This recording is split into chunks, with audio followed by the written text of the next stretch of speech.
Ravindra ಕಲಾಕ್ಷೇತ್ರದಲ್ಲಿ SL Bhyrappa ಅಂತಿಮ ದರ್ಶನಕ್ಕೆ ವ್ಯವಸ್ಥೆಯನ್ನ ಮಾಡಲಾಗಿದೆ. ಅಂತಿಮ ದರ್ಶನಕ್ಕೆ ಸರ್ಕಾರದಿಂದ ಸಕಲ ವ್ಯವಸ್ಥೆಗಳನ್ನು ಈಗಾಗಲೇ ಮಾಡಿಕೊಳ್ಳಲಾಗಿದೆ. ಮಧ್ಯಾಹ್ನ 2 ಗಂಟೆಯವರೆಗೆ ಅಂತಿಮ ದರ್ಶನಕ್ಕೆ ಅವಕಾಶವನ್ನು ಕಲ್ಪಿಸಿಕೊಡಲಾಗಿದೆ.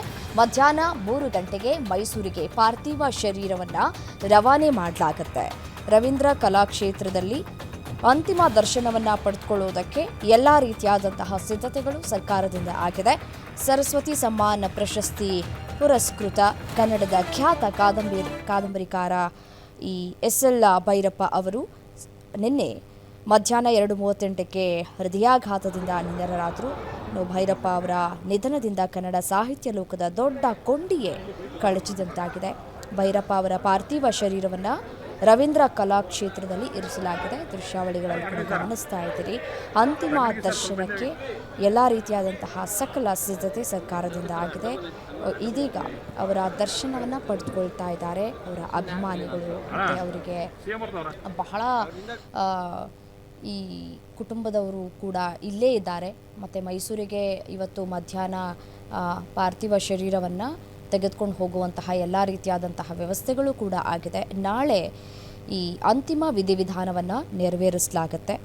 ದೃಶ್ಯದಲ್ಲಿ ಕೂಡ ಗಮನಿಸ್ತಾ ಇದ್ದೀರಿ. DCM DK ಶಿವಕುಮಾರ್ ಅವರು ಕೂಡ ಅಂತಿಮ ದರ್ಶನವನ್ನು ಕೂಡ ಪಡೆದುಕೊಂಡಿದ್ದಾರೆ.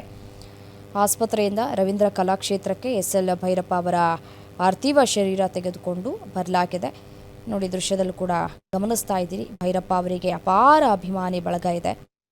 ಈಗಾಗಲೇ ಬೆಳಗ್ಗೆಯಿಂದಲೂ ಕೂಡ ಕಾದಂಬರಿಕಾರನಿಗೆ ಅಂತಿಮ ನಮನವನ್ನು ಸಲ್ಲಿಸ್ತಾ ಇದ್ದಾರೆ. ಜನರು ಕೂಡ ಸಾಲುಗಟ್ಟಿ ನಿಂತು ಅಂತಿಮ ನಮನವನ್ನು ಕೂಡ ಸಲ್ಲಿಸ್ತಾ ಇದ್ದಾರೆ. DCM DK ಶಿವಕುಮಾರ್ ಅವರು ಕೂಡ ಅಂತಿಮ ನಮನವನ್ನು ಸಲ್ಲಿಸೋದಕ್ಕೆ ಆಗಮಿಸ್ತಾ ಇರುವಂತಹ ದೃಶ್ಯವನ್ನು ಗಮನಿಸ್ತಾ ಇದ್ದೀರಿ.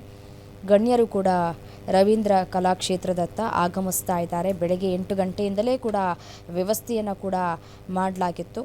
ಅದರಂತೆಯೇ ಪ್ರತಿಯೊಬ್ಬರೂ ಕೂಡ ಅಂತಿಮ ದರ್ಶನವನ್ನು ಪಡೆದುಕೊಳ್ತಾ ಇರುವಂತಹ ದೃಶ್ಯಾವಳಿಗಳನ್ನು ಕೂಡ ಗಮನಿಸ್ತಾ ಇದ್ದೀರಿ.